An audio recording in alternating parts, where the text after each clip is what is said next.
இந்த நாளில் நமது மத்தியில மேடம் கீர்த்தி அவங்க கோவில்பட்டி நீதிமன்றத்துல ஜூனியர் அசிஸ்டண்டா ஒர்க் பண்றாங்க. கடந்த செவ்வாய்க்கிழமை நினைக்கிறேன், செவ்வாய்க்கிழமை என்ன 2-3 முறை நான் வந்து வேற லைன்ல இருந்துகிட்டே அடிச்சுட்டே இருந்தாங்க. நான் திரும்ப அவங்க தொடர்பு கொண்டேன். உண்மையிலேயே உதவி செய்யறது என்ன இருக்கிறவங்க, நானும் ரொம்ப நாளா ப்ரேயர் பண்ணிட்டே இருந்தேன். நம்ம மக்களுக்கு எதுவுமே கொடுக்க முடியல. மாசம் வீடியோ ஆன் பண்ணிட்டேன்னு உட்காந்து மாசம் நம்ம எதுவுமே கொடுக்க முடியலையே, இந்த மக்களுக்கு இந்த மாசம் அரிசி கொண்டு அப்படின்னு நினைச்சு நான் தொடர்ந்து ப்ரேயர் பண்ணிட்டே இருந்தேன். கடவுள் ஆண்டவர் அவங்களோட பேசி இருக்கிறார். அவங்க சொன்னாங்க, நான் கேட்டேன், எப்ப நீங்க செய்ய போறீங்க பிறந்த நாளுக்கா அப்படிங்கிற. இல்லை இப்பவே நாங்கள் செஞ்சிடணும், அவங்களுக்கு ஏதாச்சும் நான் ஃபுட்டு கொடுக்கணும், உணவு கொடுக்கணும்னு சொன்னாங்க. நான் என்ன, எங்க மக்களுக்கு இந்த நாள் அரிசி கிடைக்கல, கொடுக்கவே இல்லை, பிரயோஜனமா இருக்குமா சார் அப்படின்னாங்க. நிச்சயமா பிரயோஜனமா இருந்தேன். சரி சார், அவங்களுக்கு அரிசி கொடுத்து சாப்பாடு கொடுத்தது ரொம்ப சந்தோஷம் அப்படின்னாங்க. இன்னைக்கு நம்ம மத்தியில வந்துருக்கிறாங்க. அவர்களை இப்பொழுது நம்ம இந்த பொன்னாடை கொடுத்து அவங்க பொன்னாடை கொடுத்துவார்கள். நம்ம கடைகளை தட்டி நான் வரவேற்போம். போட்டோ எடுக்கிறீங்களா?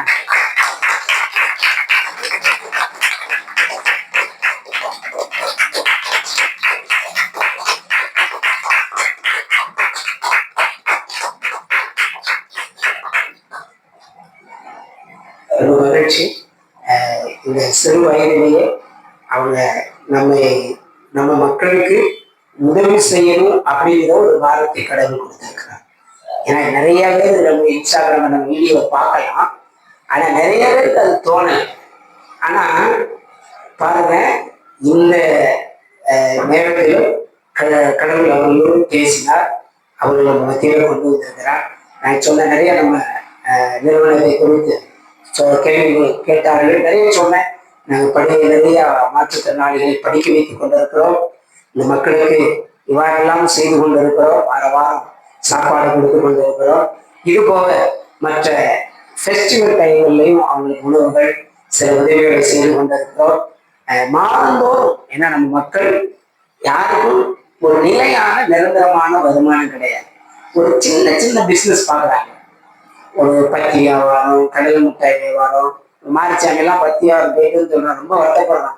ஏன்னா ஒண்ணுமே யாருமே விற்க முடியுமா, வாங்கவே இல்லை. தினமும் கஷ்டமா இருக்கு. ஏதாச்சும் வேலை ஆரம்பிங்கிறான். நமக்கு இடம் இல்லை, இடம் இருந்தா வேலையை ஆரம்பிச்சிடலாம். அதுவும் இப்ப என்ன தொழில் செய்ய அதுவே பெரிய குழப்பமா இருக்குது. என்ன இந்த சூழ்நிலையில் நம்ம இருந்து கொண்டு இருக்கிறோம். முடிந்தவரை நம்ம வேலையை ஆரம்பிக்கிறவர்களால் இவங்களுக்கு நம்ம உதவி செய்யணும் அப்படின்னு நாங்க எடுத்த ஸ்டெப்பு தான். சகோதரின்னு சொன்னேன், உங்களால முடிந்த அளவு நீங்க இப்ப உதவி செய்யறீங்க. உங்களால முடிந்த மாதத்துல ஒரு 5 குடும்பத்திற்கு ஒரு 5-5 கிலோ அரிசி கிடைச்சா கூட அது மிகவும் எல்லாருக்கும் மகிழ்ச்சியா இருக்கும். ஏன்னா ஒரு பேர் உதவி நம்ம ஒரு 4-5 மாசத்துக்கு கழிச்சுதான் அந்த அரிசியை நம்ம என்ன செய்யறோம், கொடுக்குறோம். ஏன்னா நிரந்தரமாக உதவி செய்யறவர்கள் இல்லை. ஆனாலும் தேவன் சில உள்ளங்களை எழுப்பி கொடுத்திருக்கிறார். ஆண்டவரை நான் சகோதரிகளை இப்போ சகோதரி உங்கள்கிட்ட ஒரு 2 வார்த்தை பேசுவாங்க. சும்மா பேசுங்க, பேசுங்க. என்ன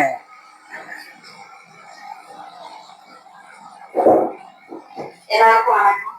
என்னோட நேம் வந்து கீர்த்தி. நான் படிச்சது வந்து கோயில்பட்டியில தான். பிஎஸ்சி ஐடி முடிச்சேன். பிஜி வந்து சரி ஏதாச்சும் ஒரு டிஃப்ரெண்டான கோர்ஸ் படிக்கணும் அப்படின்ட்டு சோசியல் ஒர்க்ல கொஞ்சம் இன்ட்ரெஸ்ட் ஜாஸ்தி. அது ரிலேட்டடான கோர்ஸ் படிச்சேன். பட் அந்த கோர்ஸ் பத்தி எந்த ஒரு ஐடியாவும் எனக்கு கிடையாது. எம்எஸ்டபிள்யூ போய் ஜாயின் பண்றேன்.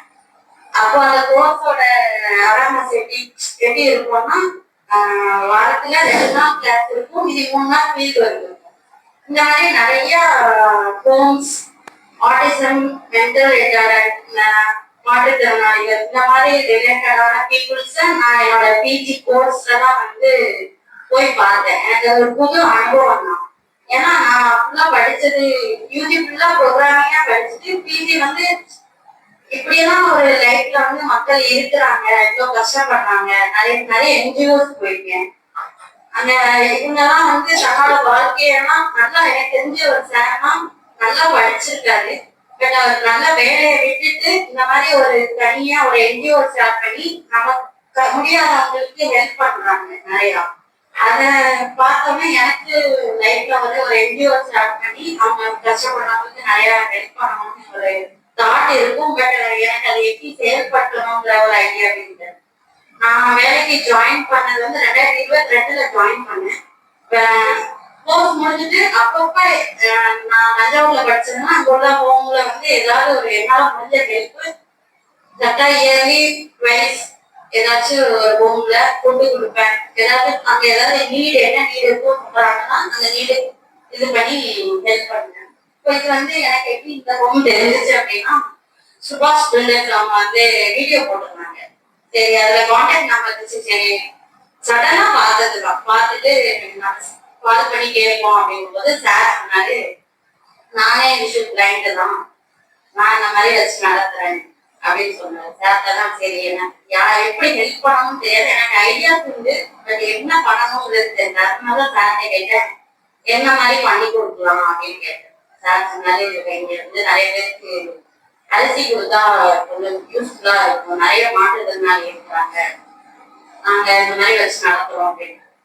எனக்கு சொன்ன உடனே சரி சார் எனக்கு நான் கால் பண்றேன்னு சார் எனக்கு அடிக்கடி கால் பண்ணி கன்ஃபார்ம் பண்ணிக்கலாமா, நான் டிசைட் பண்ணிட்டேன் கட்டாயம் பண்ணாம இதை ஏன் நான் தள்ளி போடணும், சண்டே இந்த வீக்லயே பண்ணிடலாம் அப்படின்னு சொல்லிட்டு தோணுச்சு. கட்டினேன் எல்லாமே சாரே தான் அரேஞ்ச் பண்ணாரு.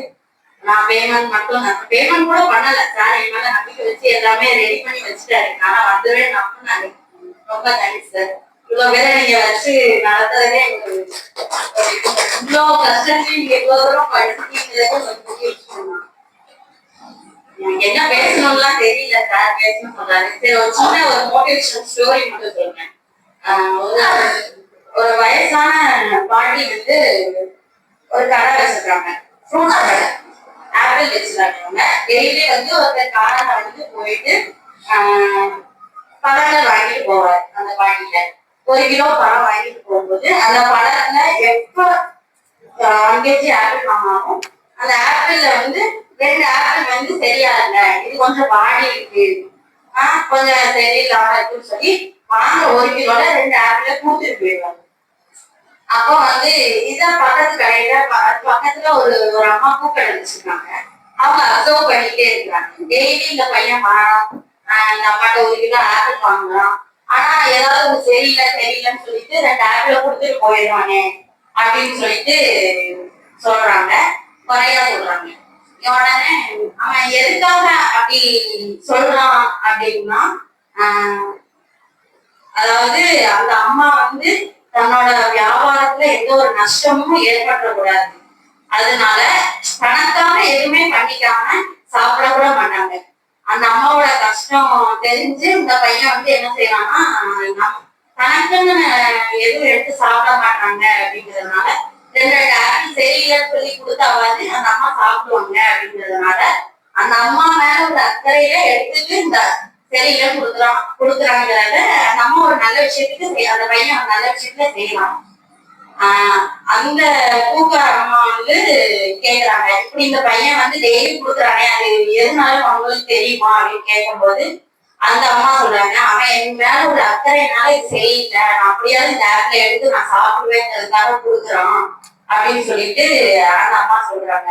ஆனா அந்த பூக்காரம்மா அந்த அம்மாட்ட சொல்றாங்க நீங்க வந்து 1 கிலோ ஆப்பிள் அந்த பையன் டெய்லி 2 ஆப்பிள் கொடுக்குறான்னு சொல்லிட்டு 1 கிலோ ஆப்பிள் வந்து 6 ஆப்பிள் தான், நீங்க அது தெரியாம 8 ஆப்பிளா டெய்லி கொடுக்குறீங்க, இந்த கணக்கு வந்து அந்த பையனுக்கு தெரியாதுன்னு நினைச்சிட்டு கொடுக்குறீங்களா? எனக்கு சரியா ஸ்டோரிய எக்ஸ்பிளைன் பண்ணல, நான் சொல்றாரு புரிஞ்சுக்கோங்க. கொடுக்குறான். அதாவது என்னன்னா அந்த பையன் வந்து அம்மா நல்லா இருக்கணும்னு சொல்லிட்டு 2 ஆப்பிள் சரியில்லைன்னு சொல்லி கொடுக்குறான். இந்த அம்மா 1 கிலோ ஆப்பிள் 6 ஆப்பிள் தான் வரும், ஆனா தெராசு வந்து எதாவது பண்ணி எக்ஸ்ட்ரா 2 ஆப்பிள் இந்த அம்மா நல்லா இருக்கும், இந்த பையன் நல்லா இருக்கும், இந்த 2 ஆப்பிள் எக்ஸ்ட்ரா கொடுக்குறாங்க. அதுல இந்த ஸ்டோரியோட மெயினான ஒரு மோட்டிவேஷன் என்ன அப்படின்னா அந்த பையன் அந்த அம்மா நல்லா இருக்கும்னு நினைக்கிறாங்க, இந்த அம்மா அந்த பையன் மேல கேரிங்கா இருக்காங்க. ஏன்னா நம்ம வந்து 4 பேர் நல்லா இருக்கணும் நினைச்சோம்னா நல்லா இருக்கணும், அவங்களுக்கு உதவி செய்யணும்னா நம்ம நல்லா இருக்கணும். அதுதான் இந்த ஸ்டோரியோட மோட்டிவேஷன்.